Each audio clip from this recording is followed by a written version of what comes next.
This is the Morning Swim Show for Wednesday, September 7th, 2011. I'm your host, Peter Bush. In the Phoenix Monitor today, we'll talk to Ross Davenport. The British freestyler was 10th at the World Championships in the 200 free. Ross joins us right now in the Phoenix Monitor from Loughborough, Great Britain. Hey, Ross, welcome to the Morning Swim Show. How are you? Very good, thank you, Peter. Great to talk to you. Great to have you. I got to imagine the place is really starting to buzz at this point with the Olympics now just 10 months away. Oh, it's a great atmosphere around here in Loughborough, as it is in the whole of Great Britain at the minute. It's a real honour and a privilege to be an athlete at this time, going into a home Olympics. And fingers crossed, me personally, I'll be there competing. But we've got a fantastic group here in Loughborough, and everybody really is excited about next year. You were 10th, as we mentioned, in Shanghai in the 200 free. 10th as well in the same event in Beijing. I got to imagine right now, the goal beyond making the team is cracking that top 8. Oh, it's definitely. I was disappointed in Beijing not to make the final. Of course, an Olympic final is a great honour, especially in the individual. Made it in the 4x200, and again, same place in Shanghai a couple of months ago. So definitely the goal is to qualify next year in March, and then to move up the rankings and really get in that final. In the 200-meter freestyle, because there's some great guys in that race, and it'll be fantastic to race against them. All right, where's one place you just have to make a jump to get into the top 8?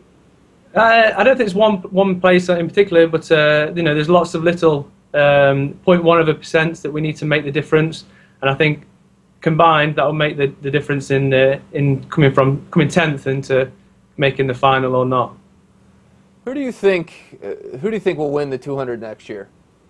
Oh, I think you can call one of 6 people. There's 6 guys in the world at the minute going under 145.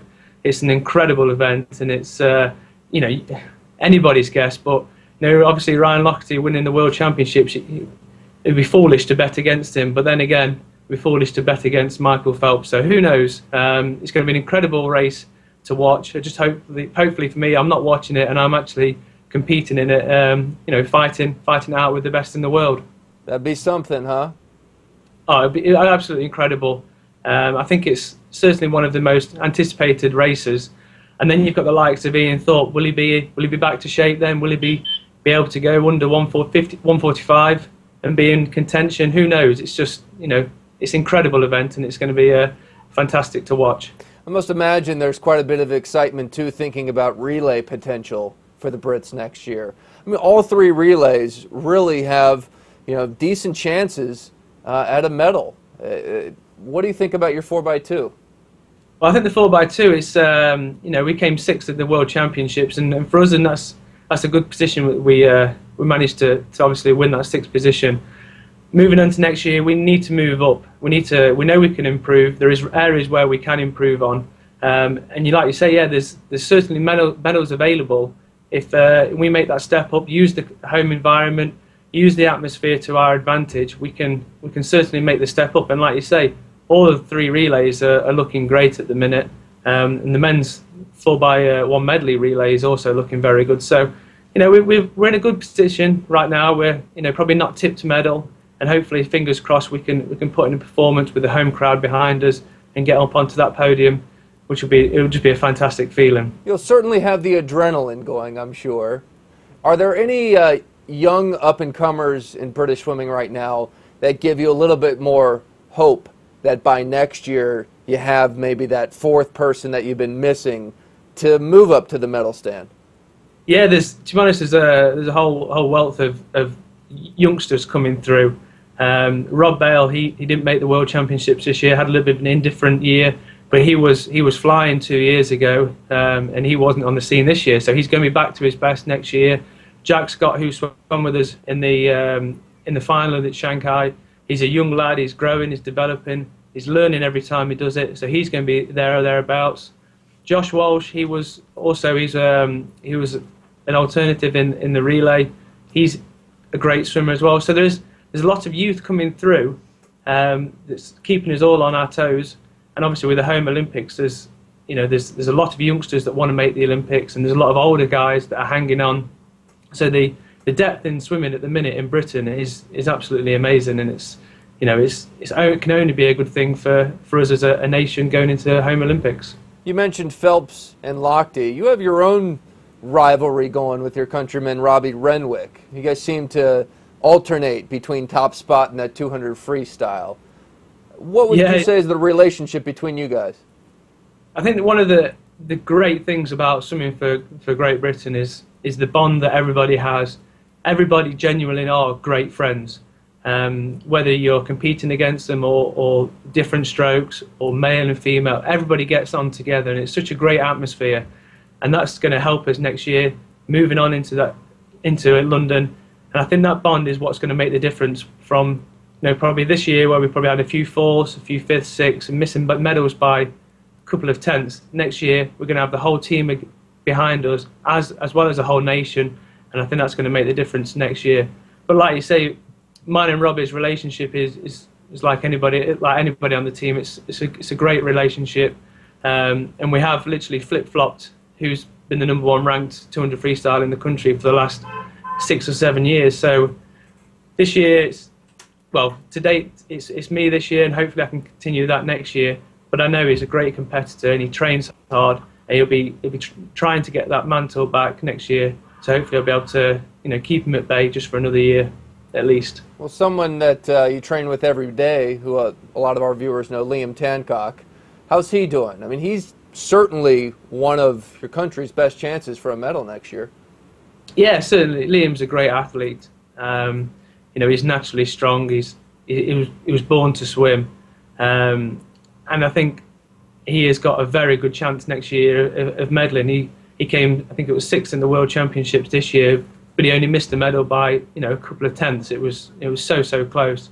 And of course, is the world record holder and the world champion in the 50 back. So he's got all that speed, and I think he's come back in great shape after a couple of weeks off, and he's looking good. So fingers crossed that he can be one of our medalists next year, because he deserves it. He's been there or thereabouts for the last since 2005. So fingers crossed he can do it and produce on an Olympic level. I was reading about some interesting cross training that you guys do.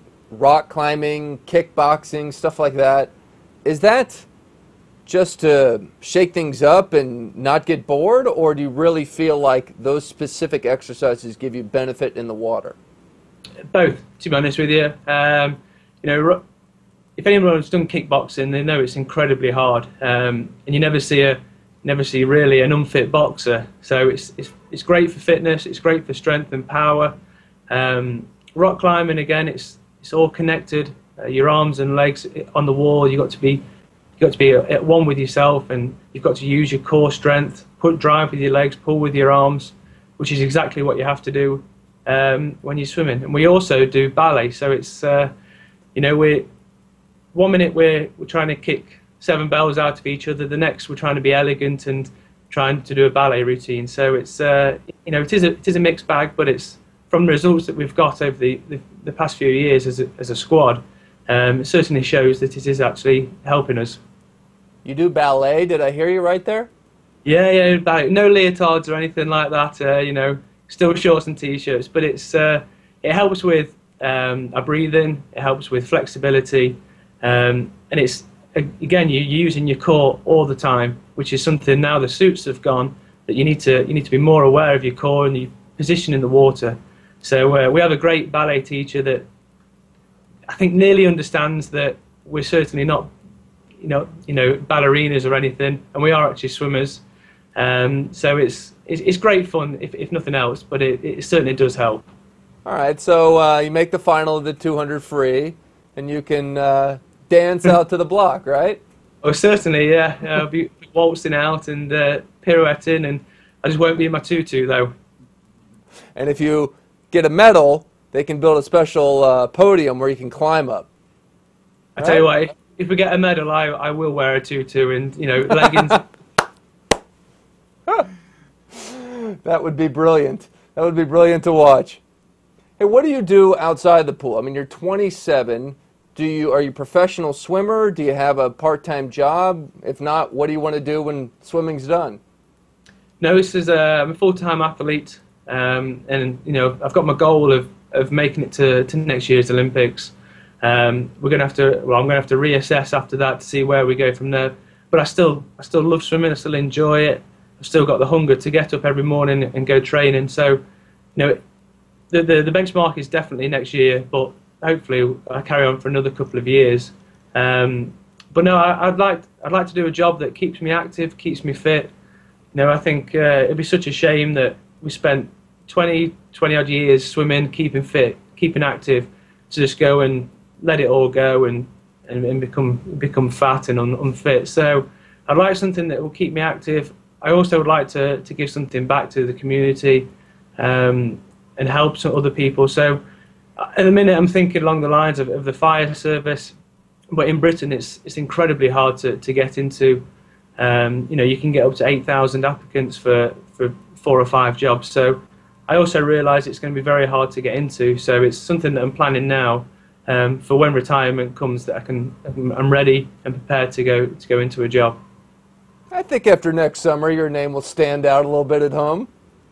Well, it will do if I get that medal and I'm on the podium with those leggings on. But you know, I think next year's it's a great springboard for all us British athletes to go and make a name for ourselves and to go on and really kickstart our second career, whatever that may be, whether it's in the media or whether it's going out there and getting jobs. Our CVs, I think, will look fantastic, having spent 20 odd years doing one sport, highly dedicated, completely committed and focused. So I think employers, you know, should want to bite our hands off, because every day we get up trying to be the best in the world. You don't get that in a working environment very often. Ross, we learned a lot about you today. Thanks for joining us. Thank you very much. Welcome back on the show anytime. It was fun. Cheers, thank you. All right, that's Ross Davenport joining us in the Finis Monitor from Great Britain. That's it for today's show. I'm Peter Bush, reminding you to keep your head down at the finish.